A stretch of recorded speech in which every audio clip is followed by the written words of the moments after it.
పరిశుద్ధ గ్రంథముల నుండి దేవుని వాక్యాన్ని కొద్ది నిమిషాలు ధ్యానం చేద్దాం. కొరింథీయులకు రాసిన 2వ పత్రిక 5వ అధ్యాయం 9వ వచనం చదువుదాం. కొరింథీయులకు రాసిన 2వ పత్రిక 5వ అధ్యాయం 9వ వచనం చదువుదాం. కావున దేహమందున్నను దేహమును విడిచినను ఆయనకు ఇష్టలమై ఉండవలనని మిగుల అపేక్షించుచున్నాము. చాలు. హల్లెలూయా. అపోస్తుడైన పౌలు ఈ కొరింథీ సంఘానికి పత్రికను రాస్తూ దానిలో ఒక శ్రేష్టమైన మాట తెలియజేస్తున్నాడు. ఏంటంటే, ఈ దేహమందున్నను ఈ దేహమును విడిచినను ఎలాగుండాలని ఆశపడుతున్నాడు అంటే, ప్రేమైన బిడ్డలారా, దేవునికి ఇష్టలుగా, దేవునికి ఇష్టమైన వ్యక్తిగా, దేవునికి ఇష్టమైన సంఘంగా ఉండాలని మిగుల అపేక్షించుచున్నాము. అంటే బ్రతికినా చనిపోయినా, ఈ దేహమందున్నను అంటే మనం బ్రతికున్నను. హల్లెలూయా. ఈ దేహమును విడిచినను అంటే మరణించినను, చనిపోయినను. ఏమంటే బ్రతికినా చనిపోయినా, దేహములో ఉన్న, దేహములో నుండి మన ఆత్మ వేరైపోయినా, చనిపోయినా ఎవరికి ఇష్టలుగా ఉండాలని ఆశపడుతున్నాడంట? దేవునికి ఇష్టలుగా ఉండవాలని మిగుల అపేక్షించుచున్నాను. అపేక్ష అనికి అర్థం పర్యాయ పదాలు కోరిక, ఆశ, నిరీక్షణ, అభిమానం అనే పదాలు వస్తున్నాయి. హల్లెలూయా. అపేక్షించుచున్నాను. ఎలాగా? ఎక్కువగా అపేక్షించుచున్నాను, మిగుల అపేక్షించుచున్నాను అంటున్నాడు. హల్లెలూయా. నేను ఎక్కువగా ఆశపడుతున్నా. ఎలాగుండాలని? దేవునికి ఇష్టలుగా ఉండాలని ఆశపడుతున్నాను అంటున్నాడు. హల్లెలూయా. బ్రతికినా చనిపోయినా నాకు ఇష్టలుగా, జీవించాలని కాదు, నా కోరిక తగినట్లుగా కాదు, నేను ఆశిస్తున్నట్లు కాదు, దేవునికి ఇష్టలుగా ఉండాలని ఆశపడుతున్నాను అంటున్నాడు. హల్లెలూయా. మనం ఎలా ఉండాలయ్యా అంటే, ఈరోజు వాక్య సందేశంలో దేవునికి ఇష్టలుగా మనం జీవించాలి. ఎవరికండి? దేవునికి ఇష్టలుగా జీవించాలి. దేవునికి ప్రియమైన వ్యక్తులముగా జీవించాలి. దేవుణ్ణి సంతోషపెట్టే వ్యక్తులముగా జీవించాలి. హల్లెలూయా. దేవుని ఆనందపరిచే బిడలముగా మనము ఈ భూలోకములో ఉన్నను, ఈ దేహాన్ని విడిచినను ఆయన్ని సంతోషపెట్టేవారముగా, ఆయనకి ఇష్టలముగా, ఆయనకు ప్రియమైన బిడలముగా ఉండాలని సంఘముతో అంటున్నాడు. అపేక్షించుచున్నాము. నువ్వు అనట్లేదు, తన్నొక్కడనే కలుపుకోవట్లేదు, కానీ మనం క్రీస్తు ప్రేమనెరిగి, క్రీస్తు రక్తములో కడగబడి, ఆ సంఘములో సిద్ధపరచబడి, ఆ సంఘములో ఉన్నాం గనక మనందరం ఎలా ఉండాలని అపేక్షిస్తున్నాను అంటున్నాడంటే, దేవునికి ఇష్టలుగా ఉండవలనని మిగుల అపేక్షిస్తున్నాను. ఎందుకు మనం ఆయనకి ఇష్టలుగా ఉండాలంటే, ఎందుకు మనం ఆయనకు ప్రియమైన వారముగా ఉండాలంటే, ఎందుకు ఆయన మనం సంతోష పెట్టేవారంగానే జీవించాలి, బ్రతకాలి అని అంటే, ఆశ కలిగి ఉండాలనంటే, మన రక్షణ కొరకు, మన విమోచన కొరకు మన నిమిత్తం బలియాగం అయ్యాడు గనక. అదే అధ్యాయంలో కింద వచనం అంటాడు కదా, రండి 15వ వచనం చూస్తే, జీవించు వారికి మీదట తమ కొరకు కాక తమ నిమిత్తము మృతి పొంది తిరిగి లేచిన వాని కొరకే జీవించుటకు ఆయన అందరి కొరకు మృతి పొందుననియో నిశ్చయించుకొనుచున్నాము. హల్లెలూయా. హల్లెలూయా. మనము ఆయన కొరకే జీవించడానికి, మనం ఆయన సంతోషపెట్టే బిడలముగా బ్రతకడానికి, మనం ఆయనకి ఇష్టలైన బిడలంగా ఉండటానికి ఆయన ఏం చేశాడంటే, ప్రేమైన బిడలారా, మనందరి నిమిత్తం మృతి పొంది తిరిగి లేచాడు. అందుకొరకే మనం ఆయన కొరకు జీవించుట కొరకే ఆయన మృతి పొందినని మనం తెలుసుకోవాలంటున్నాడు. హల్లెలూయా.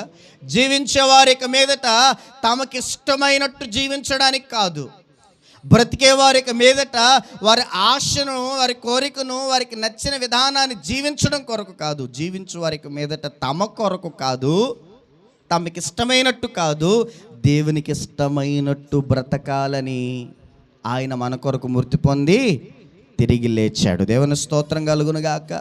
హల్లెలూయా. చూడండి, వివాహమైన కొరతలో ఎలాగుంటామనంటే, భార్య భర్తకి ఇష్టమైనట్టుగా ఉండాలని ఆశపడుతుంది. భర్తకి ఇష్టమైనట్టుగా జీవించాలని ఆశపడుతుంది. భర్త కూడా అంతే, నా భార్య అందరిని విడిచిపెట్టి నన్ను నమ్ముకొని వచ్చింది కనుక నేను ఎవరికి ఇష్టమైనట్టు ఉండాలి, నా భార్యకి ఇష్టమైనట్టుగా, నా భార్యకి ప్రియమైనట్టుగా నేను ఉండాలనుకుని భర్త అనుకుంటాడు. నా భర్తకి ఇష్టమైనట్లుగా ప్రియమైనట్లుగా నేను ఉండాలని చెప్పేసి భార్య అనుకుంటుంది. అలా అనుకొని వారు ఏం చేస్తారయ్యా అంటే, ప్రియమైన దేవుని బిడ్డలారా, భర్తకి ఎలాగే ఉంటే ఇష్టమో అలాగే ఉంటుంది. అవునా కాదా? అందరు వివాహాలైన వారేగా, వివాహమైన క్రొత్తలు అలాగ ఉంటారు. వారికి ఇష్టమైనట్లు, వారికి ఇష్టమైన వంటలు, వారికి ఇష్టమైన వస్త్రాలు, వారికి ఇష్టమైన పద్ధతి, వారికి ఇష్టమైన నడవడిక, వారికి ఇష్టం లేనిది ఏది నాకు ఇష్టం లేదు. ఒక మంచి మంచి డైలాగులు వేస్తారు కొంతమంది అయితే, మా ఆయనకి ఏది ఇష్టం ఉండదో నాకు అది ఇష్టం ఉండదు అబ్బా. హల్లెలూయా. మా ఆయనకి ఏది ఇష్టం ఉండదో నాకు కూడా అది ఇష్టం ఉండదు. ఆ కలర్ శారీ కట్టుకోవటం ఆయనకి అసలు నచ్చదు, అది అందుకే దీన్ని వదిలిపెట్టేశాను. ఆ వంట మా ఆయనకి ఇష్టం ఉండదు, అది అసలు అందుకే ఇంట్లో ఆ వంట వండటమే మానేశాను. అలాగున మన దైనందిన జీవితంలో మనం వారికి ఇష్టమైనట్లు బ్రతకాలని ఆశపడి ఏం చేస్తారయ్యా అంటే, అలాగున వారికి ఇష్టమైనట్లుగా జీవించడానికి ఆ పనులే చేస్తారు. ఈరోజు నీవు దేవుణ్ణి అలాగనే ఇష్టమైన వ్యక్తిగా జీవించాలనుకుంటే నేను ఎలాగ ఉండాలి అంటే, అలాగే ఆయనకి ఏది ఇష్టమో అలాగా ఉండాలి. ఆయనకి ఇష్టంగా ఉండాలంటే నేను ఎలా బ్రతకాలి, అలాగా బ్రతకాలి అని తీర్మానం చేసుకోవాలి. దేవుని స్తోత్రం కలుగును గాక. హల్లెలూయా. వివాహమైన కొత్తలో అలాగంటాం. వివాహమై ఒక 5 సంవత్సరాలు అయిపోతే ఆయనకి ఇష్టం లేకపోయినా, నీకు ఇష్టం లేకపోతే తినకూడదా, నాకు ఇష్టం నేను వండుకుంటా, నువ్వు తింటే తిను, లేకపోతే నీకు వేరే కూర వండి పెడతా. హల్లెలూయా. కొన్ని సంవత్సరాలకి ఇష్టం మారిపోద్ది. వాళ్ళకి ఇష్టమైనట్లు ఉండాలంటే ఇక మనకు అడ్జస్ట్ అవ్వడం మా వల్ల కాదండి. పెళ్ళైన కొత్తలో ఏదో అలాగ అనుకున్నాం కానీ తర్వాత ఉంటుంది ఏంటి. హల్లెలూయా. హల్లెలూయా. నాకు ఇష్టం అయినా సరే ఆయనకి ఇష్టం లేదని ఇప్పుడు మానేసుకుని నా వల్ల కాదు. నీకు కావాలంటే వేరే కూర వండుతా, అది నువ్వు తిను, ఇది నేను తింటా, మారిపోద్ది. హల్లెలూయా. మనకు వాళ్ళకి ఇష్టమైనట్లు ఉండడానికి మనకి ఇష్టమైనవి కూడా వదిలేసుకుంటాం. తర్వాత అది సన్నగిల్లిపోతున్నప్పుడు, ఆ ప్రేమ, ఆయనకి ఇష్టమైన జీవితాన్ని జీవించాలనుకున్న ఆలోచన తగ్గిపోతున్నప్పుడు మారిపోతే పరిస్థితులు. హల్లెలూయా. హల్లెలూయా. కావాలంటే వేరు అంటే 2 వంటలు వండుతా, కావాలంటే నీకు నచ్చిన చీర కట్టుకుంటా, నాకు నచ్చిన చీర కట్టుకుంటా, కావాలంటే నీకు నచ్చినట్టు నాకు నచ్చినట్లు కూడా ఉంటా, అడ్జస్ట్ అయిపోవాల్సిందే అన్నట్లు మాట్లాడతాం.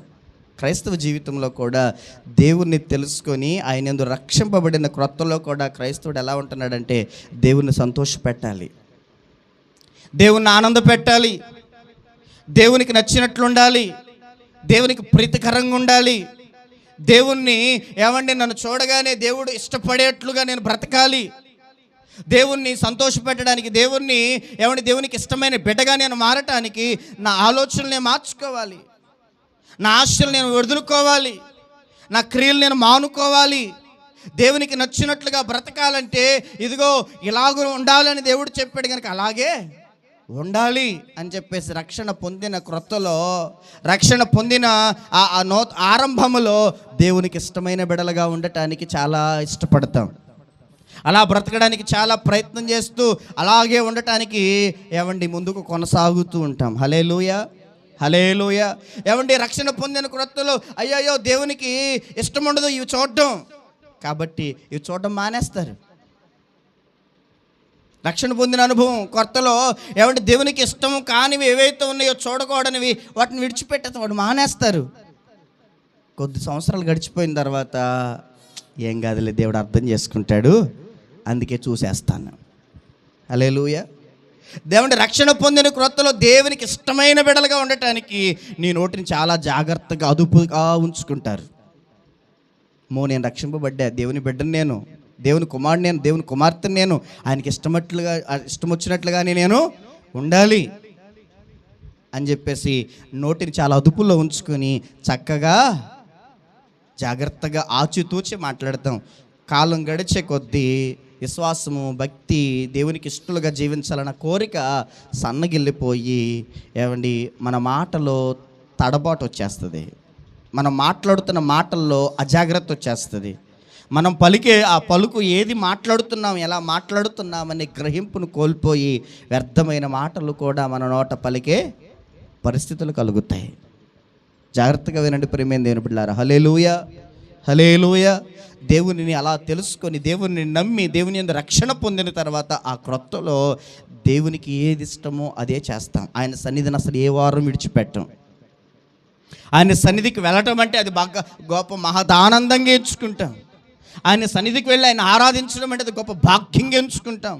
రక్షణ పొందిన క్రొత్తలో దేవుని సన్నిధిలో దేవునితో గడపడం అంటే అసలు మానవుని జీవితానికి భూమి మీద ఇవ్వబడిన గొప్ప వరంగా భావిస్తాం. హల్లెలూయా.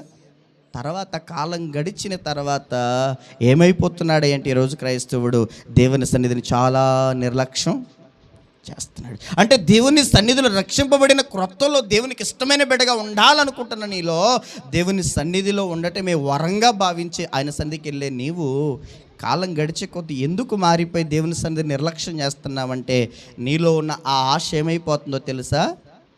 ఎక్కడో నీరు గారిపోయింది.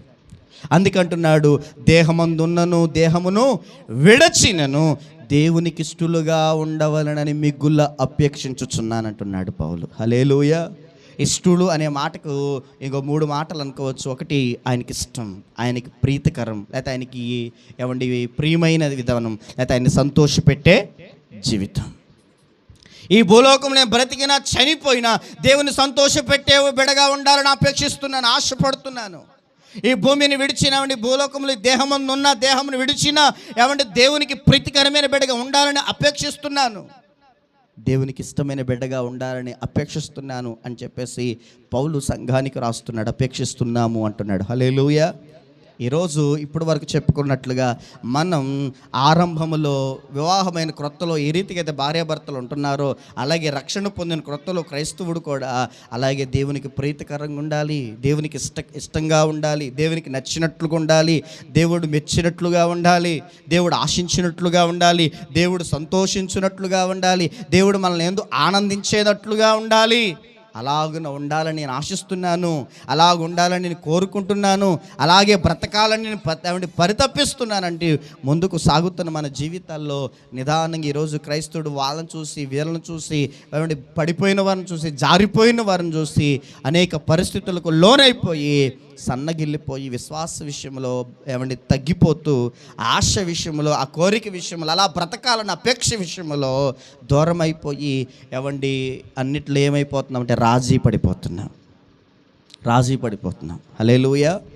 ఇక్కడ పౌలు అంటున్నాడు, దేహమందున్న దేహాన్ని విడిచిన ఆయనకి ఇష్టలు. ఎందుకు ఆయనకి ఇష్టలుగా ఉండాలి?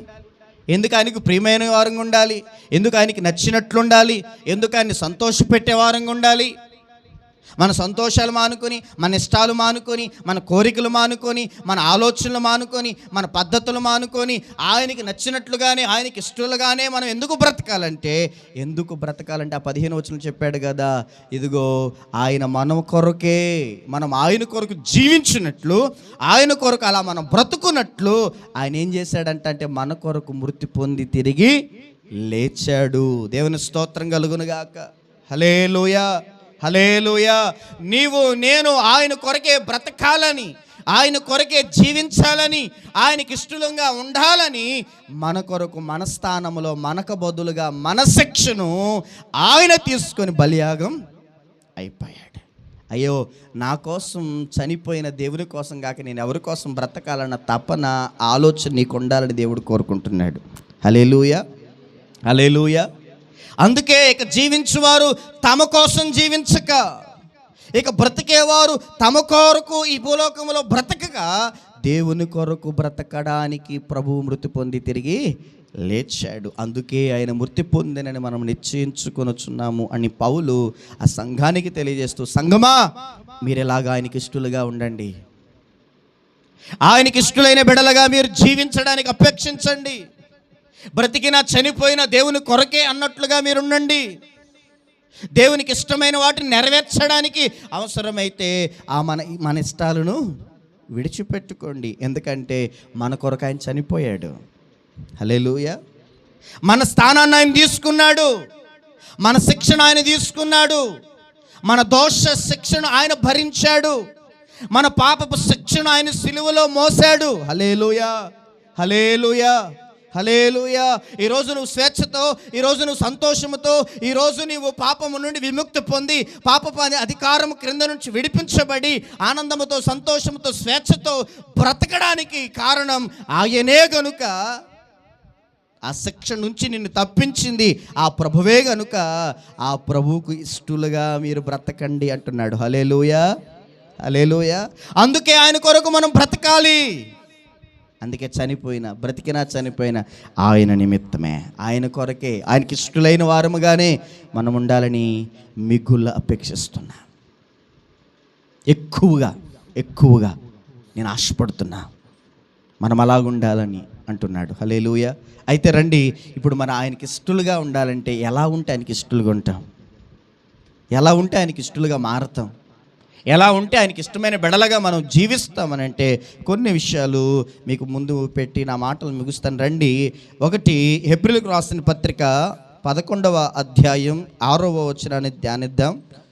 హెబ్రీయులకు రాసిన పత్రిక 11వ అధ్యాయం 6వ వచనం. దేవునికి ఇష్టలుగా మనం ఉండాలంటే ఎలాగా, దేవుని సంతోషపెట్టే వారంగా ఉండాలంటే ఎలాగుంటే దేవునికి ఇష్టలుగా ఉంటాం? విశ్వాసము లేకుండా దేవునికి ఇష్టలయుడుట అసాధ్యము. చాలు. దేవుని యొద్దకు వచ్చువాడు ఆయన ఉన్నాడనియు తన్ను వెదుకు వారికి ఫలము దయచేవాడనియు నమ్మవలెను గదా. చాలు. హల్లెలూయా.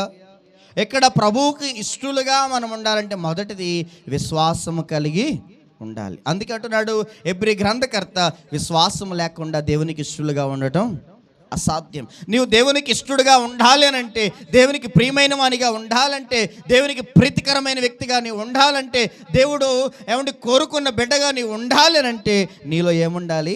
విశ్వాసం ఉండాలి. విశ్వాసం లేకపోతే దేవునికి ఇష్టలుగా ఉండడం అసాధ్యం, అవన పని. నీలో విశ్వాసం లేకుండా నేను దేవునికి ఇష్టం వచ్చినట్లు బ్రతుకుతున్నాను తెలుసా అంటే అది అబద్ధం. హల్లెలూయా. దేవునికి నచ్చినట్లే బతుకుతానండి, అసలు నాకు నచ్చినట్లు నేను బతకనండి. జీవితంలో విశ్వాసం కనబడదు, కానీ నేను దేవునికి ఇష్టంగా బ్రతుకుతానని అంటారు. హల్లెలూయా. గమనించండి, విశ్వాసం అంటే ఇక్కడ రాయబడిన మాటే, అక్కడ చెప్పబడిన మాటలు ఏంటంటే దేవుని యొద్దకు వచ్చేవాడు ఆయన ఉన్నాడని మనం నమ్మాలి. అదే విశ్వాసం. హల్లెలూయా. ఆయన ఉన్నాడని నమ్ముతున్నావా? ఉన్నాడని ఎక్కడో ఒక చోట ఉన్నాడు ఆయన. నన్ను పట్టించుకోవట్లేదు అసలు ఆయన, నా బాధలు పట్టించుకోవట్లేదు అసలు ఆయన, నా కష్టాల గురించి పట్టించుకోవట్లేదు ఆయన ఉన్నాడంటే ఉన్నాడు. నా బాధలు ఆయనకి తెలుసా, నా కష్టాలు ఆయనకి తెలుసా, నా శ్రమలు ఆయనకి తెలుసా, నా రోగాలు ఆయనకి తెలుసా, ఎంత బాధపడినా అసలు ఆయన ఏమీ చూసి చూడనట్టు వదిలేస్తున్నాడు. హల్లెలూయా. అది కాదు నువ్వు నమ్మటం అంటే, నీ విశ్వాసం. నువ్వు ఆయన వద్దకు వచ్చినప్పుడు ఆయన ఉన్నాడని నువ్వు నమ్మాలి. ఆయన ఉన్నాడు అని అంటే ఆయన చూసుకుంటాడనే విశ్వాసం నీకు ఉండాలి. హల్లెలూయా. ఆయన ఉన్నాడు అని అంటే ఆయనే నీ బాధ్యతలు భరిస్తాడని విశ్వాసం నీకు ఉండాలి. ఆయన ఉన్నాడు అని అంటే ఆయనే నీకు సంబంధించిన ప్రతి విషయంలో జోక్యం చేసుకొని కార్యం జరిగిస్తాడనే విషయం అండి నమ్మకం, విశ్వాసం నీకు ఉండాలి. ఆయన ఉన్నాడు అని నమ్మితే ఖచ్చితంగా ఆయన ఉన్నాడుగా నాకేంటంట భరోసా ఆయనే. అది విశ్వాసం. హల్లెలూయా, హల్లెలూయా. ప్రతి సమస్యకి భయపడిపోతాం, ప్రతి చిన్న శోధనకి బెంబేలెత్తిపోతాం. ఇంకా ఆయన ఉన్నాడని నీకు విశ్వాసం ఎక్కడా? హల్లెలూయా. ప్రతి శ్రమలో ఆయన నన్ను విడిచిపెట్టేశాడు, నన్ను వదిలేసాడు, ఆయన నన్ను పట్టించుకోవట్లేదే, ఆయన నన్ను మర్చిపోయాడే. ఈ మాటలన్నీ అవిశ్వాసపు మాటలు కాదా? హల్లెలూయా. ఆయన వద్దకు వచ్చువాడు ఆయన ఉన్నాడని నమ్మడమే విశ్వాసం. హల్లెలూయా. ఆయన ఉంటే ఆయనే చూసుకుంటాడు. ఇప్పుడు భర్త ఉన్నాడు అనుకోండి, భార్యకి నాకేంట్లే ఆయన చూసుకుంటాడు, అవునా కాదా? తండ్రి ఉన్నాడు అనుకోండి, కుటుంబానికి ఆయన చూసుకుంటాడు. మా నాన్న ఉన్నాడు, నా అవసరతలన్నీ ఆయన చూస్తాడు. ఆయన లేకపోతే ఇంటికి యజమానులు లేడు, నా తండ్రి లేడు, నా భర్త లేడు. అందుకే బాధలు అనుకొని బాధపడినా ఒక అర్థం ఉంటుంది, అవునా కాదా? భర్త లేకపోతే, తండ్రి లేకపోతే పిల్లలాగా నా తండ్రి లేడు, ఆయనే కనుకుంటే నాకు ఈ కొదువ ఉండేది కాదుగా అని బాధపడితే ఒక అర్థం ఉంది. భర్త లేకపోతే ఆయనే ఉంటే నాకు ఇలాంటి సమస్య, ఇలాంటి శోధన, ఇలాంటి అవమానం, ఇలాంటి నింద, ఇలాంటి వ్యతిరేకత సమాజం నుండి వచ్చేది కాదని భార్య బాధపడిన ఒక అర్థం ఉంది. ఉంచుకొని కూడా బాధపడ్డారనుకో, దాంట్లో ప్రయోజనం ఉందా? హల్లెలూయా. అలాగే దేవుడు లేకపోతే ఒకవేళ అలాగా దేవుడు ఉన్నాడని నువ్వు విశ్వసించాలట. ఆయన వద్దకు నువ్వు వచ్చినప్పుడు ఆయన నీతో ఉన్నాడని నువ్వు విశ్వసించాలి, ఆయన ఉన్నవాడు అని నువ్వు విశ్వసించాలి. అందుకే మోషేకి ఆయన పరిచయం చేసుకున్నాడు. అయ్యా నువ్వెవరు అని ఇశ్రాయేలు ప్రజలకు, అలాగే ఐగుప్తు ఫరోకు నేను చెప్పాలని వాళ్ళు అడిగితే, ఎవరని చెప్పాలని అడిగితే మోషే దేవుడు అంటాడు, నేను ఉన్నవాడును అనువాడను. దేవుని స్తోత్రం కలుగును గాక. నేను ఉన్నవాడునని చెప్పు. ఇప్పుడు నువ్వు ఆయన వద్దకు వచ్చినప్పుడు నువ్వు విశ్వాసం కలిగిన వ్యక్తివైతే, ఆయన ఉన్నాడు నాతో, నా పరిస్థితుల్లో ఆయన నాతో ఉన్నాడు, నా కష్టంలో కూడా ఆయన నాతోనే ఉన్నాడు, నా శ్రమలో కూడా ఆయన నాతోనే ఉన్నాడు, నా ఇరుకు ఇబ్బందుల్లో కూడా ఆయన నాతోనే ఉన్నాడు. ఆయన నన్ను చూసుకుంటాడు, ఆయన నన్ను ఆదుకుంటాడు, ఆయన నన్ను చేరదీస్తాడు, ఆయన నన్ను నడిపిస్తాడు, అంతా ఆయనే చూసుకుంటాడు. దేవుని స్తోత్రం. ఉందా? పరిస్థితులు బాగున్నప్పుడు నాతో యేసయ్య ఉన్నాడు కనుక బాగున్నాయి నా పరిస్థితులు. నేను అనుకొని జరిగిపోతే యేసయ్య నాతో ఉన్నాడు కనుక జరిగిపోయినాయి. ఒక్కసారి పరిస్థితి తారుమాయి తలకిందులు అయిపోతే దిగాలుగా కూర్చొని బాధపడతా. ఈలోపు ఒక అక్క చెల్లి వచ్చి, ఏంటక్క అలా కూర్చున్నావంటే, ఏం చెప్పమంటావు నా కష్టాలు, ఏం చెప్పమంటావు నా బాధలు. హల్లెలూయా, హల్లెలూయా. అప్పుడు యేసయ్య నీతో ఉన్నాడని నువ్వు మర్చిపోయావు, యేసయ్య నీతో ఉన్నాడని నీకు విశ్వాసం కోల్పోయావు. హల్లెలూయా. కాదు, విశ్వాసం అంటే ఆయన యొద్దకు వచ్చేవాడు ఆయన ఉన్నాడని నమ్మాలి. హల్లెలూయా. ఆయన ఉంటే ఏం చేస్తాడంటే సమస్తమును చేయగలడు అని నమ్మాలి. లేకపోతే చేయడు. ఉంటే ఖచ్చితంగా చేస్తాడా? చేయడా? చేస్తాడు. హల్లెలూయా, హల్లెలూయా. ఆయన నాకున్నాడు కనుక నాకే భయము లేదు. ఆయన ఉంటే చాలు, జయమే మాకు. అందుకే ఇశ్రాయేలు ప్రజలు, నువ్వు వస్తే మాకు జయమయ్యా, అందుకే నువ్వు మాతో రా, నీ సన్నిధి మాతో ఉంచు. నువ్వు ఉంటే మాకు భయం లేదు, నువ్వు ఉంటే మాకు అపజయం లేదు, నువ్వు ఉంటే మాకు ధైర్యం. ఈరోజు నీవు ఆయన ఉన్నాడు అని విశ్వసిస్తే నువ్వు ఆయనకి ఇష్టడైన వ్యక్తివి. దేవుని స్తోత్రం కలుగును గాక. ఆయన ఉంటే ఖచ్చితంగా నీ పరిస్థితులన్నిటిలో ఆయనే చూసుకుంటాడు. కష్టాల్లో సైతం మనం భయపడకుండా ఆయన ఉన్నాడుగా, ఆయన చూసుకుంటాడుగా, ఆయన ఎవ్వరూ నాకుంది, నేను ఇంకెందుకు దిగులు పడాలని మాట్లాడగలుగుతాం. విశ్వాసం ఉంటే, విశ్వాస సహితమైన మాట అది. అర్థమైందా?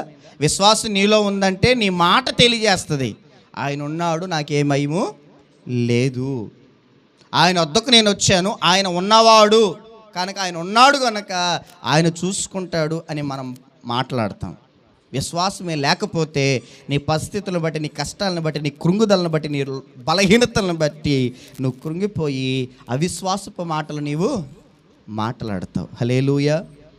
చాలాసార్లు ప్రస్తావించాను, యేసు ప్రభువారు వారితోనే ఉన్నాడు ధోనిలో, కానీ వాళ్ళకి విశ్వాసం లేకపోయేసరికి వాళ్ళు చచ్చిపోతాంరా బాబో అని చెప్పేసి కేకలేస్తున్నారు. హల్లెలూయా.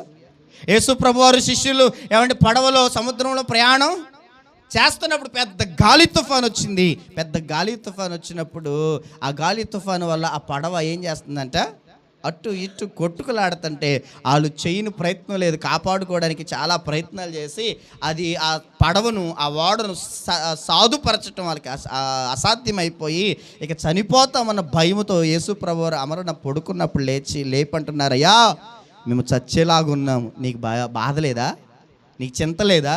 చూడు ఎంత పెద్ద గాలి తుఫాను వచ్చిందో, ఎంత పెద్ద గాలి తుఫాను చేత ఈ పడవ కొట్టుకులాడుతుందో, మునిగిపోతాం, చచ్చిపోతామని మేమేమో బయట కొట్టుకులాడి పడవను ఏమండి చక్కగా నడిపించడానికి ఎంత ప్రయత్నం చేస్తుంటే నువ్వు చక్కగా నిద్రపోతున్నావా, నీకు చింత లేదా, భయం లేదా, బాధ లేదా అన్నట్లుగా వారు అడిగితే ఆయన వారిని గద్దిస్తాడు. గాలి తుఫానులు అక్కడ గద్దించి అవి నిమ్మలపరచబడగా వాళ్ళని గద్దిస్తాడు. మీరు ఇంకా ఇంత అవివేకులుగా ఉన్నారే, అవిశ్వాసులుగా ఉన్నారే అని వారు అవిశ్వాసాన్ని చూసి ఆయన వారిని గద్దించాడు కదా. హల్లెలూయా. వాళ్ళకి ఏమి లేదు, యేసే మనతోనే ఉన్నప్పుడు మనకేం జరిగిద్ది అనే విశ్వాసం వారికి లేదు. అరే, సృష్టికర్త అయిన దేవుడు గాలి తుఫానులను ఏమండి ఆయన స్వాధీనపరుచుకొని ఆయన అణిచివేయగలిగిన దేవుడు మనతోనే ఉంటే, ఆయన మనతో ఉంటే మనం ఎందుకు చస్తాం? చస్తే అందరం చస్తాం. ఆయన చస్తాడు, మేము చస్తాం. ఆయన ఉన్నాడు కనుక అసలు ఎవరూ చావు. మనకి ఎందుకు ధీమాగా ఏమైనా ఉండగలిగారా? ఎందుకు ఉండలేకపోయారు? ఎందుకు అలజడి చెందారు? ఎందుకు కలత చెందారు? ఎందుకు భయపడ్డారు? ఎందుకు అడవిడైపోయారంటే వారిలో ఆయన ఉన్నాడు, ఆయన చూసుకుంటాడన్న విశ్వాసం వారికి అప్పుడు లేదు. అందుకే వారి అవిశ్వాసాన్ని బట్టి ఆయన వారిని గద్దించాడు. ఈరోజు ఆయన వద్దకు వచ్చే నీవు ఆయన ఉన్నాడు అనే విశ్వాసం నీకుంటే నీ పరిస్థితుల్లో నీవు భయపడవు, నీ కష్టాల్లో మనం భయపడం. మన మాట ఎలా కూడా ఉంటుందంటే ఆయన చూసుకుంటాడు. దేవుని స్తోత్రం కలుగును గాక. హల్లెలూయా. కొంతమంది అవిశ్వాసాన్ని చూసి ప్రభు దుఃఖపడినట్లుగా బాధపడినట్లుగా కూడా మనము చూసాం. నజరేతు ప్రజలు, మొన్న కూడా ఇప్పుడు క్వశ్చన్ వేశాను కదా. హల్లెలూయా. నజరేతు ప్రజల్లో ఏమండి విశ్వాసం లేదు. ఆయన క్రీస్తు, ఆయనే మెస్సయ్య, ఆయనే లోక రక్షకుడు, ఆయన వాగ్దానము చేత ప్రవచింపబడిన ప్రవచన యొక్క నెరవేర్పైన యేసు అని చెప్పేసి వారికి విశ్వాసం లేకపోవటాన్ని బట్టి నజరేతు అనే ఊరిలో ప్రభు ఏ అద్భుతాలు చేయలేకపోయాడట. హల్లెలూయా. అందుకే ఆయన అక్కడి నుంచి వచ్చేసాడంట. ఆ ప్రాంతాన్ని ఆయన ఇష్టపడలేకపోయాడు, ఆ ప్రజలను ఆయన ఇష్టపడలేకపోయాడు, అక్కడ ఉండలేకపోయాడు. ఆయన వెంటనే అద్భుతాలు చేయకుండానే కార్యం చేయలేకపోయి అక్కడి నుండి ఆయన వచ్చేసాడు. హల్లెలూయా. నీవు అవిశ్వాసం అయితే నువ్వు ఏ కార్యాన్ని పొందలేవు, ఏ మేలు పొందలేవు. నీలో విశ్వాసం ఉంటే ఆ విశ్వాసం క్రియల రూపంలో చూపగలుగుతావు. ఎలాగంటే ఆయన ఉన్నాడని, ఆయన వద్దకు వచ్చేవాడు ఆయన ఉన్నాడని విశ్వసించాలి. ఆయన ఉన్నాడు అని అంటే ఆయనే సమస్తాన్ని చూసుకుంటాడు అని విశ్వసించాలి. ఆయన ఉన్నాడు అని అంటే ఆయన ఏదైనా చేయగలడు అని విశ్వసించాలి. ఆయన ఉన్నాడు అని అంటే ఆయన నా జీవితంలో ఏమండి అసాధ్యాలను కూడా సుసాధ్యము చేయగలడు అని నువ్వు విశ్వసించాలి. దేవుని స్తోత్రం కలుగును గాక. నా పరిస్థితులు నాకు తారుమారుగా గలిబిలిగా కనబడుతున్న వాటన్నిటిని మరలా చక్కపరచగలిగిన వాడు నాతో ఉన్నాడు అని నీవు విశ్వసించాలి. ఆ విశ్వాసం నీలో ఉంటే నువ్వు దేవునికి ఇష్టడువు. విశ్వాసం లేకపోతే దేవునికి ఇష్టలుగా ఉండడం అసాధ్యం. కాబట్టి ఉన్నాడని. రెండవది ఏంటంటే తన్ను వెదుకు వారికి ఫలము దయచేయువాడని నమ్మాలి. హల్లెలూయా. నువ్వు ఆయన ఎదుగుతున్నావా? ప్రార్థనలో కనిపెడుతున్నావా?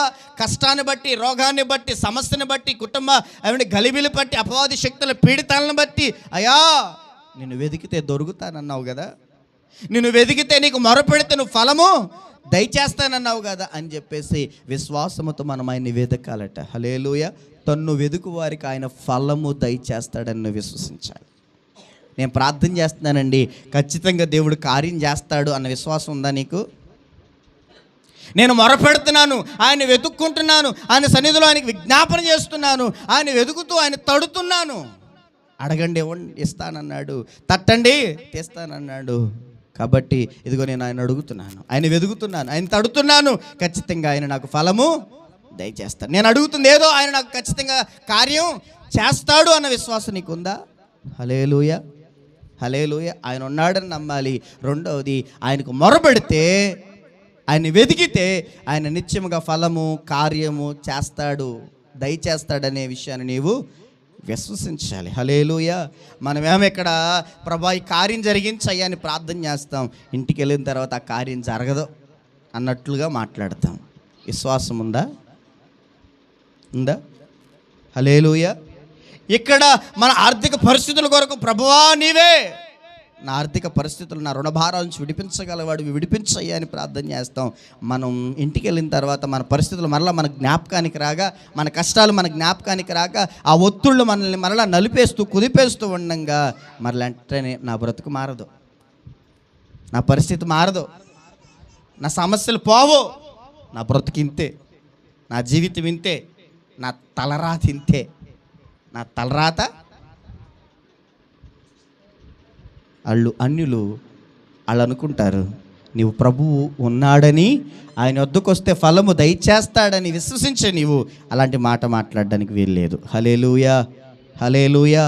నీవు ఆయన వెతికితే ఫలము దయచేయగలిగిన దేవుడు నా దేవుడు కనుక నేను ఆయన సన్నిధిలో పడి విజ్ఞాపన చేస్తా, ఆయన సన్నిధిలో పడి మొరపెట్టుకుంటా, ఆయన సన్నిధిలో పడి ఆయన వెతుకుతా. ఆయన కొరకు కనిపెట్టుకున్నవాడు ఎవడును సిగ్గునొందడు. హల్లెలూయా, హల్లెలూయా. ఆయన కొరకు కనిపెట్టుకున్నవాడు ఎవరు సిగ్గునొందరండి, సిగ్గుపడనివ్వడు. దావీదు అంటాడు, నేను సహనముతో యెహోవా కొరకు కనిపెట్టుచున్నాను, ఎతుకుచున్నాను. దేవుని స్తోత్రం కలుగును గాక. ఆయన ప్రార్థన ఆలకించును, నాకు ప్రతిఫలము కలుగు చేయును, నా ఆపదలో నుంచి నన్ను ఆయన విడిపించును, నా శత్రువు చేతుల నుంచి ఆయన నన్ను తప్పిస్తాడు. అది కదా విశ్వాసం. దేవుని స్తోత్రం కలుగును గాక. నువ్వు దేనికోసం అయితే ప్రార్థన చేస్తున్నావో దానికోసం ఆయన దయచేస్తాడు, ఆ ఫలము దయచేస్తాడని నమ్మకుండా నువ్వు ప్రార్థించి తర్వాత మరలా అది జరగదు, ఇది జరగదు, నా పరిస్థితి మారదు, నా బ్రతుకే మారదు అన్నట్లుగా నువ్వు మాట్లాడితే ఎక్కడ నీ విశ్వాసాన్ని నువ్వు కనపరచగలుగుతున్నావు? హల్లెలూయా. కొంతమంది ఇలాగా మాకు ప్రార్థన అంశం ఇస్తారు, అయ్యా నా భర్త మారాలని ప్రార్థన చేయండి. తప్పకుండా మా ప్రార్థన చేద్దాం, దేవుడు ఏదో ఒక రోజు మారుస్తాడు, ఆ సమయం తీసుకొస్తాడు, ఆయనే మాట్లాడి ఆ రోజుని దేవుడు ఇస్తాడు, ఏం బాధపడ, మాకు ప్రార్థన చేయ, మేము ప్రార్థన చేస్తామంటాం. అలాగేనయ్యా అని చెప్పేసి ధైర్యం పొంది నువ్వు కూడా ప్రార్థన చేసుకుంటావు సన్నిధిలో. ఇంటికి వెళ్ళగానే కాస్త పరిస్థితి అపవాది గలిబిలిగా మార్చగానే నీ భర్త నుండి యాతన, బాధ, శ్రమ, దెబ్బలాటో ఏదో వ్యతిరేకత నీలో కలగగానే వెంటనే నువ్వు అంటావంటే, నా పిచ్చి గాని నేను దేవుని సందులో పడి ప్రార్థన చేస్తాను, నువ్వు మారతావని. నువ్వు మాత్రం మారో. హల్లెలూయా. నా పిచ్చి నువ్వు మారుతావని ప్రార్థన చేస్తున్నా, మా పాటర్ గారు ప్రార్థన చేస్తున్నారు, నువ్వు మారో అంటావు. వెంటనే ఏమైపోతుందనంటే అవిశ్వాసపు మాట్లాడేస్తున్నాం. నీ అవిశ్వాసాన్ని అక్కడ కనపరుస్తున్నావు. నీ విశ్వాసం ఎలా ఉండాలంటే ఆయన వెదుకువారికి ఫలము దయచేస్తాడని నమ్మాలి. అది విశ్వాసం. దేవుని స్తోత్రం. అది లేకపోతే నేను విశ్వాసనే, నాకు విశ్వాసం ఉంది అని అంటే అది దేవునికి ఇష్టమైనది కాదు. కనుక మొదటిది ఆయనకి ఇష్టమైనట్లుగా మనం బ్రతకాలని ఆశ కలిగి ఉండాలి. ఆయనకి ఇష్టమైన విడలంగా మనం ఉండాలంటే మొదట నీలో ఏముండాలంటే విశ్వాసం. ఏ విశ్వాసం? యేసయ్య అంటే దేవుడేనండి నమ్మాను, ఆ ఒక్క విశ్వాసమేనా? కాదు. ఇప్పుడు వరకు అనేక కోణాలలో విశ్వాసం గురించి వివరించవచ్చు, కానీ సమయం లేదు. విశ్వాసం ఏంటి అంటే చాలా క్లుప్తంగా, చాలా చిన్నగా ఆయన ఉన్నాడని నువ్వు నమ్మాలి. ఆయన ఉంటే ఆయన సమస్తమును నా జీవితంలో కార్యాలు జరిగిస్తాడు, ఆయన చూసుకుంటాడని నమ్మాలి. రెండవది, ఆయనకు మొరపెడితే, ఆయన వెతికితే, దేని కొరకైతే నేను అడుగుతున్నాను, దేని కొరకైతే కనిపెడుతున్నాను అది ఆయన నా జీవితంలో దయచేయగలడు అనే విశ్వాసం నీలో ఉండాలి. దేవుని స్తోత్రం కలుగును గాక. ప్రార్థన ఒకటి, పద్ధతి ఒకటి అవ్వకూడదు. హల్లెలూయా. దేవునికి సమస్తము సాధ్యమేనండి, అసలు ఆయనకి అసాధ్యమైంది ఏంటి లేదండి అంటాం. చిన్న చిన్నవేయో భూ సంబంధమైన కనబడగానే భయపడిపోతాం. హల్లెలూయా, హల్లెలూయా. అసలు దేవుడేనండి అన్నీ, అసలు దేవుడు లేకుండా ఏది లేదండి అని అంటాం. ఈ మూఢనమ్మకాల మీదకే వెళ్ళిపోయి వాటినే నమ్మి భయపడిపోతూ ఉంటావు. దేవుడు నీతో ఉన్నప్పుడు నన్ను ఏదైనా చేయగలదా? ఆయన నా పక్షంగా ఉండగా ఏమండి ఎవరైనా నన్ను ఏదైనా చేయగలుగుతారా? యెహోవా దేవుడు నీ పక్షంగా ఉండగా నీకు విరోధి ఎవడు అన్నాడు కదా. దేవుని స్తోత్రం కలుగును గాక. దేవుడు నీతో ఉన్నాడని నువ్వు నమ్మితే ఈ లోక సంబంధంగా ఉన్న మూఢనమ్మకాలు నిన్నేం చేస్తాయి? అవేవి నన్ను చేయలేవు అన్న ధైర్యం ఉందా నీకు? ధైర్యం లేకపోతే నీలో ఆయన ఉన్నాడనే విశ్వాసం లేదు. వాటిని సైతం నా మీదకి ఎలాంటి ప్రమాదకరంగా మారకుండా ఆయనను కంచిగా కాపుదలకు ఉంచుతాడనే విశ్వాసం నీకు ఉండాలి. సర్వాంగ కవచం ధరించుకోవాలనే మాటలో ఎఫెసీయులకు రాస్తూ మాట అంటాడు, సర్వాంగ కవచంలో విశ్వాసము అనేది ఒకటి ఉంటుంది. హల్లెలూయా, హల్లెలూయా. సర్వాంగ కవచం మనం ధరించుకుంటున్నప్పుడు ఇదిగో విశ్వాసం అనే ఒక కవచం ఉంది, దాన్ని నువ్వు ధరించుకుంటేనంట దాని అర్థం ఏంటంటే ఏ దురాత్మ చీకటి సంబంధమైన శత్రు యొక్క బాణాలు నిన్నేమి చేయు. ఎందుకంటే ఈ విశ్వాసం అనే కవచం నన్ను అడ్డుకుంటుంది, కాపాడుతుంది. దేవుని స్తోత్రం కలుగును గాక. హల్లెలూయా. నీకు ఆ విశ్వాసం లేదు. యేసయ్య నా చుట్టూ ఒక కవచంగా ఉన్నాడు అనే విశ్వాసం నీకు లేదు, అందుకే ప్రతిదానికి భయపడతావు. దేవుని స్తోత్రం. మేము ఈ మధ్య ఇసుకపల్లి సుధాకర్ అయ్య గారి దగ్గరికి సేవకుల కూడికి వెళ్తున్నాం. ఆయన ఈ మాటను గురించి చెప్తూ ఆయన ఒక మాట అన్నాడు. ఏంటంటే, రోడ్ల మీద నిమ్మకాయలు, పసుపు, కొంచెం ఉప్పు వగైరా వగైరాని తీసి 4 రోడ్ల సెంటర్లో 3 రోడ్ల సెంటర్లో పడేస్తారు కదా. దాన్ని దాటడానికి ప్రతి ఒక్కరూ భయపడతారు. ఆయనంట అలా ప్రాంతం చాలా పల్లెటూరు కనుక అలాంటివి ఎక్కువ జరిగేవంట. ఏది పోవాలన్నా వాళ్ళ నమ్మకాన్ని బట్టి, అన్యుల నమ్మకాన్ని బట్టి వాళ్ళు అలా చేసి అలా తీసి వాటిని అక్కడ రోడ్ల మీద అలా పడేస్తుంటే అందరు వెళ్ళడానికి భయపడతానంట. ఈయన ఉదయాన్నే లేచి అలా పడేసిన స్థలాల్లోనికి వెళ్ళి మొదట ఈయనే దాటి వెళ్ళేవాడట. హల్లెలూయా. ఈయనే కావాలని దాటి వెళ్ళేవాడట. ఆయన అంటాడు, నేను ఎందుకు దాటుతానో తెలుసా? నాకు సర్వాంగ కవచం, విశ్వాసం అనే కవచం నన్ను ఆవరించి ఉంది. అవి నన్నేమి చెయ్యవు. హల్లెలూయా. అవి నన్నేమి చెయ్యవు అనే విశ్వాసం నీకు ఉండాలంట. దేవుని స్తోత్రం కలుగును గాక. హల్లెలూయా. నిజంగా నాకు ఆశ్చర్యం అనిపించింది. ఆయన అలాగని వెళ్ళి ఎవరైనా దాటానంటే మొదట నేనే దాటానేమో ఎక్కడ అని భయపడిపోయి ఇలాగ అయిపోద్దని చెప్పేసి అనుకుంటారేమో. మొదట ఈయన వెళ్ళి దాటొచ్చేవాడట. ఆయన నన్నేం చేస్తే, నాకు విశ్వాసం ఉంది, నాకు ఆయన కాపుదలగా ఉన్నాడు, ఆయన నన్నేమి చేయవని, అది విశ్వాసం అని ఆ మాటలో ఉన్న విశ్వాసాన్ని గురించి వివరించాడు. దేవుని స్తోత్రం కలుగును గాక. నీకు నిజముగా విశ్వాసం ఉంటే అలాంటివి ఏవి నన్నేమి హాని చెయ్యవు. ఇంకా విశ్వాసం గురించి వివరిస్తే నాకు మాటలు ఆగిపోతాయి, చాలా విషయాలు ఉన్నాయి. రండి. విశ్వాసం లేకుండా దేవునికి ఇష్టలుగా ఉండడం అసాధ్యం. మరి విశ్వాసం అంటే ఏంటండి అని అంటే, ఇక్కడ రాయబడిన మాటని బయటికి వెళ్ళకుండా చెప్పిన మాట ఏంటంటే, ఆయన ఉన్నాడని విశ్వసించాలి. ఆయనకు మొరపెడితే, ఆయన వెదికితే ఫలము దయచేయగలడని నీవు నమ్మటమే విశ్వాసం. అలా విశ్వాసం కలిగి దేవుని కొరకు బ్రతికిన వాడు, దేవునికి ఇష్టడుగా మారినవాడు హానోక్ అని ఆ మొదటి వచనంలోనే 5వ వచనంలో చెప్తాడు కదా. ఆ విశ్వాసము ద్వారా మాట్లాడుచున్నాడు. హానోకు మరణము చూడకుండా, విశ్వాసమును బట్టి హానోకు మరణము చూడకుండానట్లు కొనుపోబడెను. అతడు కొనుపోబడక మునుపు దేవునికి ఇష్టడై ఉండెనని సాక్ష్యము పొందెను. దేవుని స్తోత్రం కలుగును గాక. హల్లెలూయా. కాగా దేవుడు అతన్ని కొనుపోయెను గనుక అతడు కనబడలేదు. విశ్వాసమును బట్టి అంట హానోకు మరణము పొందకుండానే దేవుని చేత నేరుగా కొనుపోబడ్డాడు. మరణము చూడకుండా దేవుని సన్నిధికి నేరుగా వెళ్ళిపోయిన వారు ఇద్దరు. ఎవరు చెప్తారా? ఇప్పుడు చదువుకున్నట్లు హానోకు, తర్వాత ఇంకొకరు ఎవరు? మరణం చూడకుండానే, మరణం పొందకుండానే నేరుగా దేవుని సన్నిధిలోనికి కొనుపోబడిన వారు. ఒకటి హానోకు, 2 ఏలియా. అగ్ని రథములు వచ్చి ఆయన్ని తీసుకొని పోయెను. ఇక్కడ దేవుడు అతన్ని తీసుకొని పోయిన గనక అతడు కనబడలేదు అని మాట ఉంది. హల్లెలూయా. దేవునికి ఇష్టడై బ్రతికెను అని సాక్ష్యం పొందాడట. హల్లెలూయా. ఏమండి, దేవునికి ఇష్టలుగా బ్రతకడం అంటే అక్కడ బతుకుతామండి, అక్కడ కుదిరిద్దానంటే కుదిరిద్ది అని హానోకు జీవితం మనకు సాక్ష్యం ఇస్తుంది. దేవునికి ఇష్టలుగా మనం బ్రతకగలము అని సాక్ష్యం హానోకు జీవితం ఇస్తుంది. అందుకే రాయబడింది విశ్వాసుల జాబితా పట్టికలో, విశ్వాసమును బట్టి అతడు మరణము పొందక ఇదిగో అలాగున్న దేవుని సన్నిధికి కొనుపోబడెను. ఇదిగో ఆయన మరణము పొందక మునుపు ఎలాగున్నాడయ్యా అంటే దేవునికి ఇష్టడై ఉండేనని సాక్ష్యము పొందాడు. దేవునికి ఇష్టలుగా మనం ఉండాలంటే విశ్వాసమును బట్టి అని ఇక్కడ రాయబడింది. నీకు ఆ విశ్వాసం ఉందా? ఒకసారి ఆలోచించే. ఏమంటే శిష్యులకు విశ్వాసం లేకపోవటాన్ని బట్టి ప్రభు ఆయన్ని గద్దించాడు. నజరేతు ప్రజలకు విశ్వాసం లేకపోవటాన్ని బట్టి అక్కడ ఆయన ఏ కార్యము చేయలేదు, వారిని ఇష్టపడలేకపోయాడు. అలాగే కొంతమంది ఇష్టం కలిగిన వ్యక్తులుగా హానోకుని చూస్తున్నాం ఇక్కడ.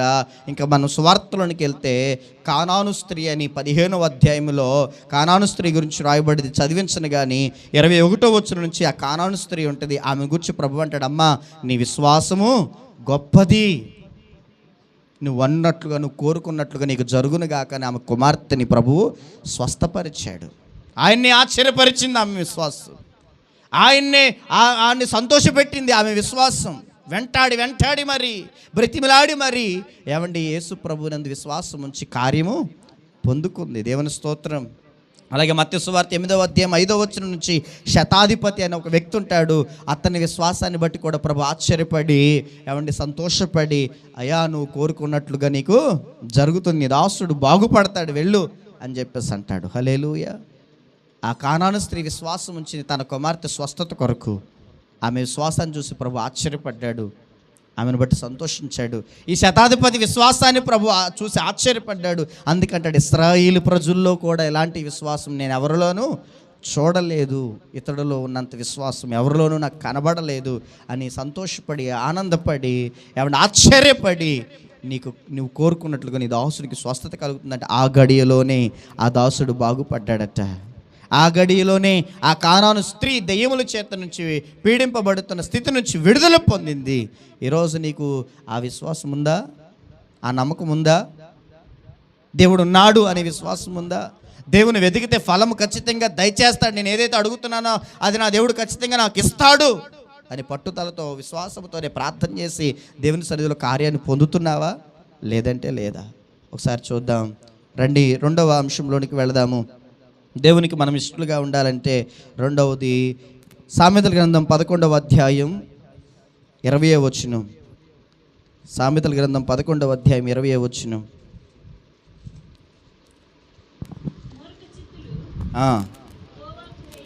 మూర్ఖచిత్తులు యెహోవాకు హేలు, యథార్థముగా ప్రవర్తించువారు ఆయనకు ఇష్టలు. హల్లెలూయా, హల్లెలూయా.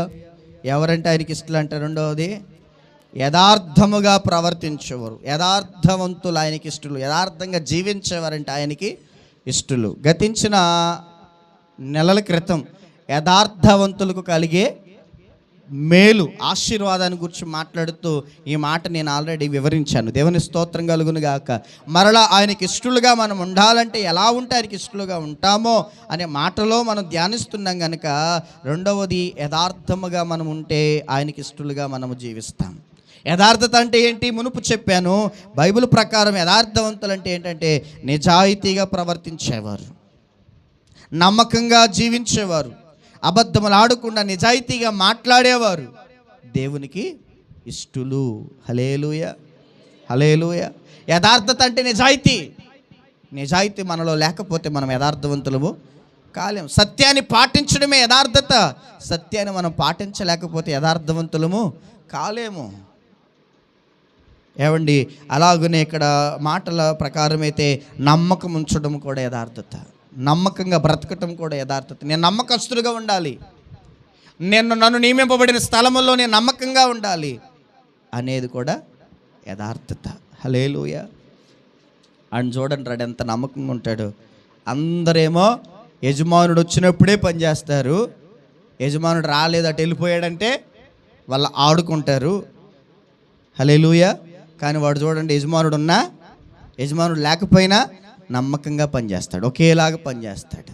అంటే ఏంటిది? అది యథార్థత. కొంతమంది ఉంటాం పనులకి వెళ్ళిన చోట ఆ ఇంటి ఓనరు ఉంటే ఒకలాగా పనిచేస్తాం, ఇంటి ఓనర్ లేకపోతే ఇంకొకలాగా పనిచేస్తాం. ఫ్యాక్టరీలో ఆ యొక్క సూపర్వైజర్ ఉంటే ఒకలాగా పనిచేస్తాం, సూపర్వైజర్ లేకపోతే మరొకలాగా పనిచేస్తాం. వ్యవసాయానికి వెళితే ఆ యొక్క కోతకే వెళ్ళని, ఉడుపుకే వెళ్ళని, తీతలకే వెళ్ళని, మీకున్న పనుల్లో మీరు దేనికైనా వెళ్ళని, అక్కడ ఆ యొక్క వ్యవసాయదారుడు రైతు ఉంటే ఒకలాగా పనిచేస్తాం, రైతు లేకపోతే ఇంకొకలాగా పనిచేస్తాం. హల్లెలూయా. ఇప్పుడు వరకు పీకింది మీరు ఇంతేనా? మినపతీత అసలు ఎప్పుడు వచ్చారు? మధ్యాహ్నం వరకు మీరు తీసింది ఇదేనా? ఏం చేశారు వాళ్ళు? ఆడుకున్నారు, మాటలు చెప్పుకుంటా, ముచ్చట్లు పెట్టుకుంటా. తేత తీలా. రైతు ఉంటేనేమో గబగబ పీకేస్తారు. రైతు పాపం బయటికి వెళ్తేనేమో మినపతీత అక్కడే కదలదేక. ఇది నమ్మకత్వం లేకపోవటం, నిజాయితీ లేకపోవటం, యథార్థత లేకపోవటం. హల్లెలూయా. నువ్వు యథార్థవంతుడు ఉంటే ఆయనకి ఇష్టంగా ఉంటావు. యథార్థత అంటే ఇదిగో నిజాయితీగా నువ్వు పనిచేయి, నమ్మకత్వంతో నువ్వు బ్రతుకు. అలాగే సత్యాన్ని పాటించే వ్యక్తిగా నీవు ఉండు. నాణ్యమైన విధానములు మనం బ్రతకాలి. దేవుని స్తోత్రం. నైతిక ప్రమాణాలను మనం కట్టుబడి బ్రతకాలి. ఇది కదా యథార్థత అంటే. అలా యథార్థత నీలో కనబడకుండా నేను దేవునికి ఇష్టడుగా ఉండాను, మారిపోయాను, ఉంటున్నాను అని అంటే అది మన భ్రమే తప్ప అది నిజంగా దేవునికి ఇష్టమైనట్లు కానే కాదు. హల్లెలూయా, హల్లెలూయా. నువ్వెక్కడుంటున్నావు అక్కడ నమ్మకంగా ఉండు. నువ్వెక్కడుంటున్నావు అక్కడ నిజాయితీగా ఉండు. నువ్వెక్కడ పని చేస్తున్నావు అక్కడ చక్కగా దేవుని భయం కలిగి నేను ఎలాగ ఉండాలి అనే ఒక స్పృహ కలిగి ఉండు. దేవుని స్తోత్రం. అలా నీవు ఉండకుండా నేను మోసం చేస్తూ, ఒక మాటలు చెప్పాలంటే అన్యాయం చేస్తూ, అపనమ్మకంగా ఉంటూ నేను దేవునికి ఇష్టడుగా ఉన్నాను అనుకోవటం చాలా తప్పిదం, చాలా అవివేకం, మూర్ఖత్వమే తప్ప అది మనకు ప్రయోజనకరమేది కాదు. హల్లెలూయా. ఈరోజు నువ్వు యథార్థంగా ఉన్నావో లేదో ఒకసారి ఆలోచన చేసుకో. నీకున్న పరిస్థితుల్లో ఇంకా వివరణ కావాలంటే నేను గతించిన దినాల్లో చెప్పబడిన యథార్థవంతులు కలుగు ఆశీర్వాదములో ఆ మాట, ఆ వివరణ మనకి చాలా వివరంగా దేవుడు మనకు అందించాడు. తర్వాత దేవుని చిత్తమైతే వినని వారు తర్వాత ఆ సందర్భాన్ని యథార్థవంతులు కలుగు ప్రయోజనం అనే సందేశం ఇచ్చాను. ఆ సందేశంలో ఆ వివరణ ఉంటుంది, చూసుకోవచ్చు. దేవుని స్తోత్రం కలుగును గాక. ఈరోజు ఒక్కసారి ఆలోచించు. మనం దేవునికి ఇష్టలుగా ఉండాలి. బ్రతికినను చనిపోయినను, ఈ దేహమందున్నను ఈ దేహమును విడిచినను దేవునికి ఇష్టలమై ఉండవలనని మిగులు అపేక్షించుచున్నాము అని పౌలు చెప్పిన మాటలో ఆయనకి ఇష్టలుగా ఉండాలని ఆశపడుతున్నాము అంటున్నాడు కదా. మరి ఆయనకి ఇష్టలుగా ఉండాలి అని అంటే మొదటిది విశ్వాసం కలిగి ఉండాలి. రెండవది నీవు యథార్థముగా జీవించాలి. యథార్థత నీలో లేకపోతే, యథార్థముగా నువ్వు ప్రవర్తించకపోతే, యథార్థత అనేది నీలో కనబడకపోతే, నిజాయితీ అనేది నీలో కనబడకపోతే నువ్వు దేవునికి ఇష్టడుగా ఉండలేవు. నువ్వు మోసాలు చేసుకుంటూ, అపనమ్మకంగా ఉంటూ, అన్నీ చేసే వ్యాపారం మోసం, చేసే పని మోసం, చేసే వృత్తి అన్ని రకాల అన్ని కోణాల్లో మోసం, నమ్మకత్వం లేని స్థితి, నిజాయితీ లేని విధానం నీలో కనబడుతున్నప్పుడు నువ్వు దేవునికి ఎలా ఇష్టడుగా ఉంటావు? ఆయన యథార్థవంతుడు కనుక మనమును యథార్థవంతులుగా ఉండాలి కదా. ఆయన యథార్థవంతుడు కనుక యథార్థవంతులు యందు ఆయన సంతోషపడేవాడు కదా. ఆయన యథార్థవంతుడైన దేవుడు ఆయన యథార్థవంతుల్ని ఇష్టపడుతున్నాడు కదా. హల్లెలూయా. మరి అలాగన నిన్ను ఇష్టపడాలి, నువ్వు ఆయనకి ఇష్టడుగా మారాలి అని అంటే నీలో ఆయనకున్న గుణలక్ష్యమే నీలో కనబడాలి కదా. ఆయనకున్న స్వభావం మనలోనికి రావాలి కదా. అది రాకపోతే ఎలాగా? హల్లెలూయా. కనుక ఇది రెండవది. దేవుని సన్నిధిలో ప్రియమైన దేవుని బిడ్డలారా, ఇంకో 2 విషయాలు ఉన్నాయి, కానీ ఒకటి చెప్పి నా మాటలు నేను ముగిస్తాను. రండి ఇంకొక విషయంలోనికి వెళదాం. దేవుని సన్నిధిలో రోమపత్రిక 14వ అధ్యాయం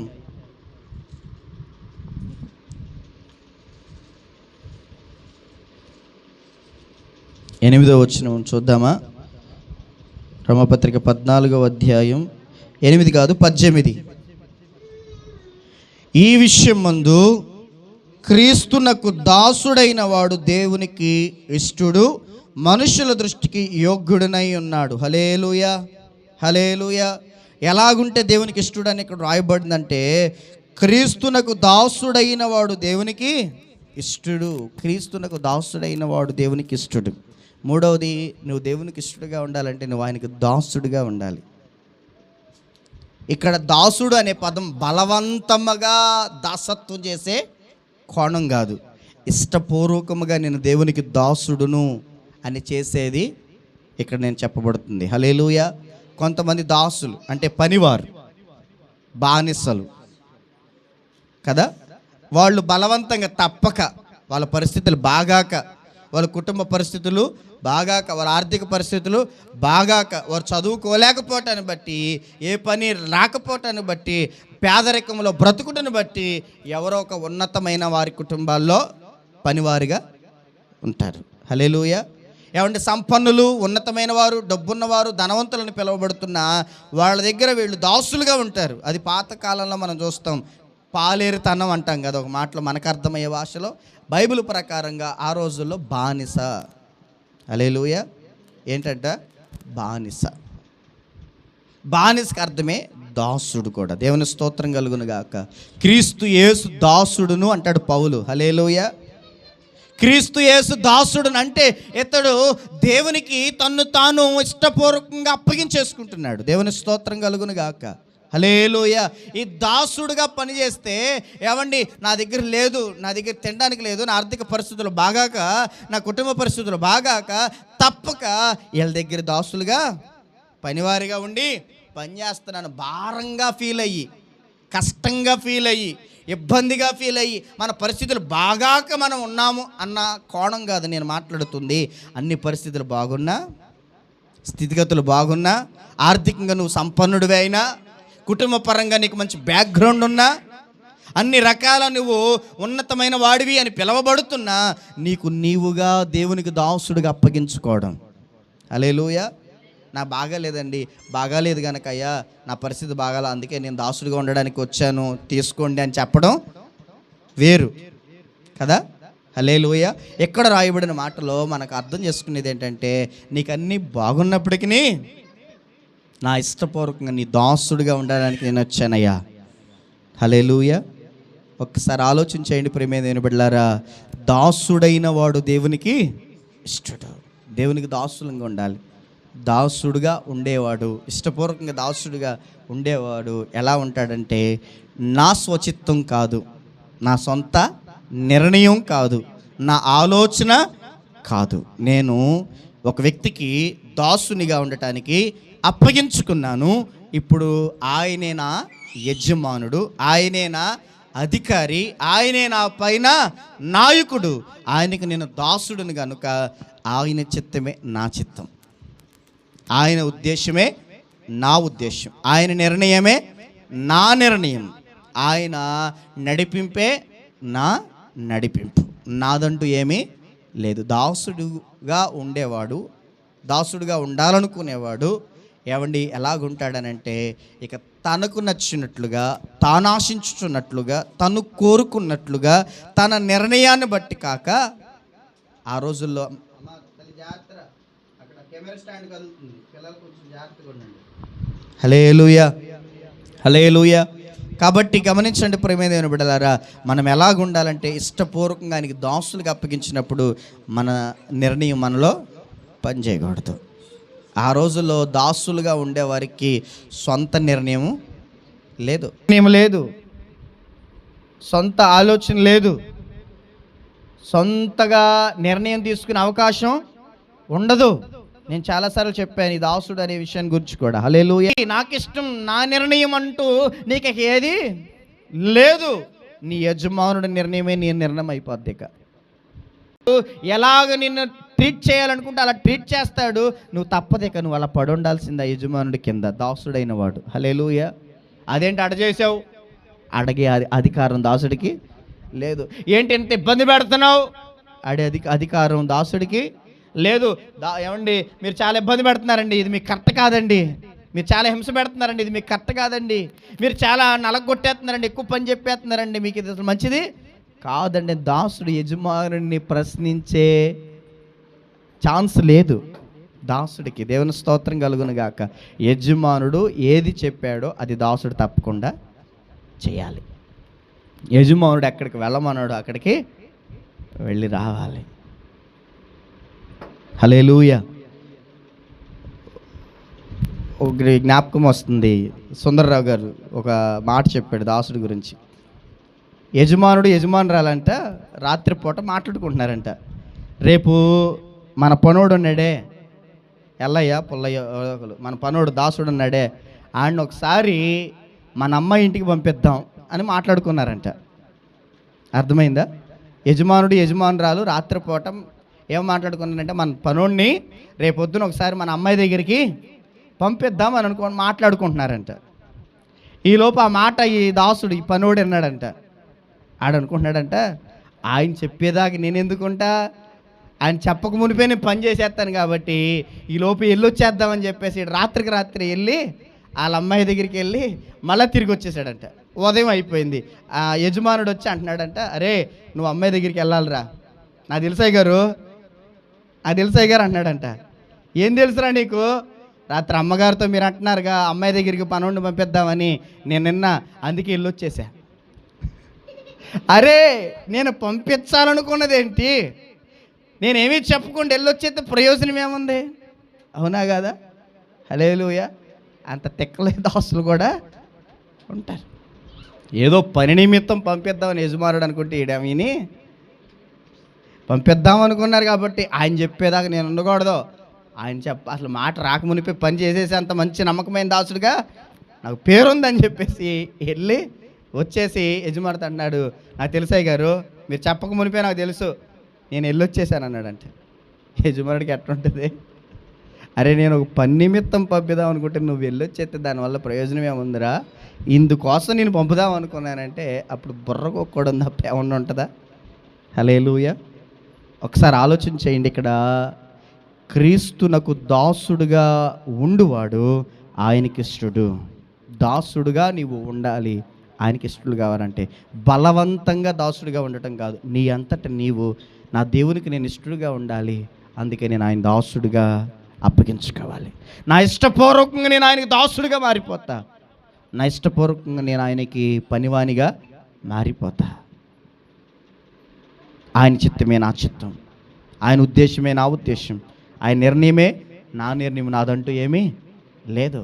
నా బ్రతుకు నాకంటూ ఏది అవసరం లేదు, నాకు కావాల్సింది ఆయన తెలుసు కదా, ఆయనే చూసుకుంటాడు. నేను ఆయనకి నచ్చినట్లు బ్రతకడమే. అలా దాసులకి దేవుని కొరకు ఉంటున్న వాళ్ళు ఎవరైనా కనబడుతున్నారండి? ఇష్టపూర్వకంగా నేను ఆయనకి దాసుడును,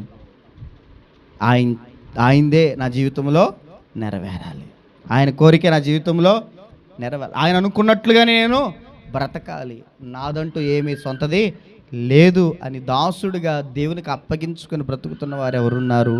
ఒకసారి ఆలోచన చేయండి. నువ్వు దేవునికి దాసుడిగా అప్పగించుకున్నావా? నాదేమీ లేదయ్యాక నశించిపోయే పాపినైనా నన్ను రక్షించావు, నా మీద పడవలసిన శిక్ష నీవు తీసుకుని నీవు భరించావు, నేను పొందవలసిన శ్రమను నీవు పొందావు, సిలువలో బలియాగం అయిపోయి నన్ను రక్షించి నీ కుమారుడిగా నీ కుమార్తెగా నన్ను చేర్చుకున్నావు, కనుక ఇక నాకంటూ ఏది వద్దయ్యా, నీవు నన్ను రక్షించావు కనుక నీ కొరకే నేను బ్రతుకుతాను, నేను నీకు దాసునిగా అప్పగించుకుంటున్నాను, నీ దాసుడిగా ఇక బ్రతికినంత కాలం నీ పాద సేవ చేసుకోవాలనుకుంటున్నాను అని చెప్పేసి ఆయనకు అప్పగించుకొని ఆయన ఇష్టపడుతున్నట్లుగా, ఆయన కోరుకున్నట్లుగా, ఆయన నిర్ణయం చొప్పున, ఆయన చిత్త ప్రకారం అప్పగించుకొని మనం బ్రతుకుతున్నామా? లేక మన చిత్తమే నెరవేరుతుందా? మన ఆలోచనే నెరవేరుతుందా? మన ఉద్దేశాలు మన జీవితాల్లో నెరవేరుతున్నాయా? మనం అనుకున్నట్లుగానే మనం పోతున్నామా? ఆయనకు అనుకూలంగా ఆయనకి ఇష్టమైనట్లు బ్రతికితే మన ఇష్టాలు మన జీవితంలో నెరవేరు. దాసుడు నువ్వు ఆయనకు అప్పగించుకుంటే, దాసుడు ఏమంటే యజమానుడికి అప్పగించుకుంటే యజమానుడు ఎలాగుండాలి నువ్వు కోరుకుంటున్నాడు అలాగే నువ్వు ఉంటావు. నువ్వు ఇంకా ఆయనకి దాసుడుగా నీవు అప్పగించుకోలేదు కనుక నీలో ఉన్నవి నీలో ఇంకా నెరవేరుతున్నాయి. మన ఆలోచనలు నెరవేరుతున్నాయి, మన కోరికలు నెరవేరుతున్నాయి, మన ఉద్దేశాలు నెరవేరుతున్నాయి. నా ఇష్టం అండి, నాకు నచ్చితే వస్తానండి, నచ్చకపోతే రానండి అన్నట్లుగా మన ఇష్టాలు నెరవేరుతున్నాయి. లేదు, ఒకసారి ఆలోచన చేద్దాం.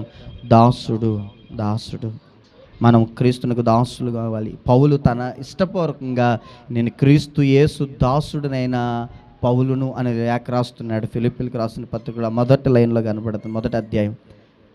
మనము క్రీస్తునకు దాసులు, క్రీస్తునకు దాసుడైన వాడు దేవునికి ఇష్టడు. నువ్వు దేవునికి ఇష్టడుగా మారాలంటే 1 విశ్వాసం కలిగి ఉండు, 2 యథార్థత కలిగి ఉండు, 3 ఆయనకు దాసుడుగా మారిపో. ఆయన దాసుడిగా అప్పగించుకో. బలవంతపు దాసుడిగా కాదు.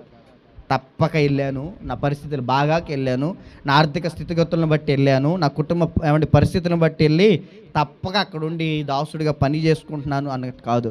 స్వచ్ఛందంగా నీవుగా దేవుని యొక్క త్యాగాన్ని గుర్తించి దేవుని ప్రేమకు దాసోహం అయిపోయి, దేవా నన్ను ఈ రీతిగా రక్షించావు, ఈ రీతిగా ఈ స్థితిలో ఉన్న నన్ను లేవనెత్తావు, ఈ స్థాయిని నాకు ఇచ్చావు, పాపినైన నన్ను క్షమించి ఘోర దోషమైన భరితమైన జీవితంలో జీవిస్తున్న నన్ను ప్రేమించి ఇదిగో నన్ను రక్షించావయ్యా, నన్ను రక్షించిన నా ఈ జీవితాన్ని నీకే దాసోహం చేస్తున్నాను, నేను నీకు దాసుడును, నీ కొరకు నేను బ్రతుకుతానని ఆయనకి దాసుడుగా నువ్వు మారగలిగితే నువ్వు ఆయనకి ఇష్టడు అవుతావు.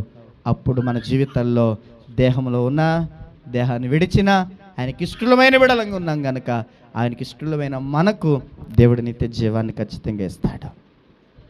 హల్లెలూయా. దేవుని నిత్య రాజ్యానికి నీవు వారసుడు అవుతావు. అలాంటి కృప దేవుడు మనకు దయచేయునుగాక. ప్రార్థన చేద్దాం. తలలో వంచండి. ప్రభు ఈ మాటలు మీ వీటిలో ఫలింపబడినట్లు ప్రార్థన చేద్దాం. ప్రభువా నీకు వందనాలు, మాతో మీరు మాట్లాడి నీ మాటలను బట్టి స్తుతిస్తున్నాం. నిజమే, అపోస్తుడైన పౌలు అంటున్నాడు, కావున దేహమందున్నను దేహమును విడిచినను దేవునికి ఇష్టలుగా ఉండవలని నేను మిగులు అపేక్షించుచున్నాను.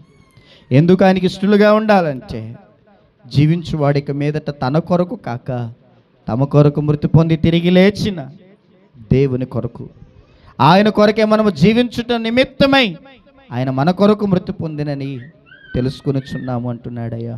అవును, మేము ఎందుకు నీకు ఇష్టమైన బిడలంగా బ్రతకాలంటే, నిన్ను సంతోషపెట్టే బిడలంగా ఉండాలంటే, నీకు ప్రీతికరమైన పిల్లలుగా మేము ఉండాలంటే మా రక్షణ కొరకు నీవు బలియాగం అయ్యావు. సర్వమానవాళి రక్షణ కొరకు ఆ పరమును విడిచి భూములకి వచ్చి 3.5 సంవత్సరములు నీ రాజ్యమును గురించిన సువార్తను ప్రకటించి మా దోష శిక్షను మీరు భరించారయ్యా. మా పాపపు శిక్షను మీరు మోసుకున్నారయ్యా. మాకు బదులుగా అవమానించబడ్డారు, శ్రమించబడ్డారు, కష్టపడ్డారు, నాగటి చాణ వల్లే దున్నపడ్డారు. ఆఖరి రక్తపు బొట్టు వరకు నీ రక్తాన్ని, పరిశుద్ధ రక్తాన్ని కార్చారు. ఈ రీతిగా నన్ను ప్రేమించి నా కొరకు నువ్వు చేసిన త్యాగం, నా కొరకు నువ్వు మరణించిన నీ మరణం, నా రక్షణ కొరకు నువ్వు చేసిన సిలువ త్యాగాన్ని బట్టి నీకు ఇష్టడుగా నేను బ్రతకాలి. జీవించేక మేము మా కొరకు కాక మా కొరకే మరణించిన నీ కొరకే బ్రతకాలి. మా కొరకు మరణించిన వారి లోకములో ఎవరు లేరయ్యా. మా మేలు కోరి, మా రక్షణ కోరి, మా మంచి కోరి మా కొరకు మరణించిన వారు లేరు. మా రక్షణ కొరకు మా పాపములు మా మీద నుండి తొలగించి దేవునితో సమాధానపరిచి నిత్య రాజ్యానికి వారసులుగా మమ్మల్ని చేయటానికి, సర్వమానవాళిని చేయటానికి, సర్వమానవాళి ప్రజల విమోచనార్థమై సిలువలో బలియాగమైన దేవుడు, ప్రాణం పెట్టిన దేవుడు, మరలా తిరిగి 3వ దినమందు తిరిగి లేచిన మృత్యుంజయుడవు నీవు. మరణించి తిరిగి లేచిన వాడులో నీవే గొప్పవాడువయ్యా, ప్రథముడువయ్యా. అందుకే నీ కొరకు మేము జీవించాలి, అందుకే నీకు ఇష్టలముగా మేము ఉండాలని అప్పగించుకుంటున్నాం. ఎలా ఉంటే మీకు ఇష్టలమో మాకు నేర్పించిన వాడా నీకు వందనాలు. విశ్వాసం మాలో ఉంది అనుకుంటా అవిశ్వాసంగా బ్రతుకుతున్న మా జీవితాల్లో విశ్వాసం కలిగి నీకు ఇష్టలుగా మారడానికి సహాయం చేయండి. యథార్థముగా ప్రవర్తించి నీకు ఇష్టలుగా ఉండడానికి సహాయం చేయండి. బలవంతముగా కాక ఇష్టపూర్వకముగా మమ్మల్ని మేము నీకు దాసులముగా అప్పగించుకొని నీ కొరకు జీవించే బిడలంగా మమ్మల్ని మార్చి మీ నామానికే మహిమ తెచ్చుకోనమని ఈ మాటలు నీ బిడల హృదయాల్లో, ఈ మాటలు వినబోతున్న శబ్దాంతరంగా ద్వారా వింటున్న నీ బిడలందరిలో 100 ఫలము దయచేసి నీకు ఇష్టమైన బిడలగా, నీ ప్రీతికరమైన బిడలగా, నేను సంతోషపెట్టే బిడలగా మమ్మల్ని మార్చమని, నీ నిత్య రాజ్యానికి వారసులను చేయమని యేసు నామమున అడిగి వేడుకుంటున్నాము మా పరమ తండ్రి. ఆమేన్. అందరికీ ప్రభు పేరట వందనాలు.